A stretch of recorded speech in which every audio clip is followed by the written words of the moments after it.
So this is how you can see dislikes on a YouTube video. Hey everyone, welcome to our guide for YouTube.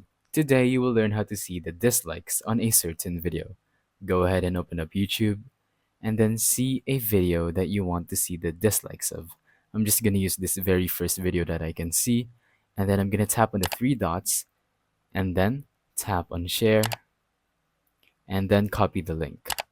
Now, what we're going to want to do is open Safari or any other browser that you may have and then search YouTube dislike viewer. So just click on any link that you want. I'm just going to do the top one. And now it's going to ask for the video URL. So we just copy that. Let's just go ahead and paste it and then tap on get. Now, as you can see, it says that this video has 45 dislikes. And yeah, that's pretty much it. That is how you can check dislikes on a certain YouTube video. Thank you for watching. Don't forget to leave a like, subscribe, and let us know in the comments if the tutorial worked or if you have any questions. Thank you and goodbye.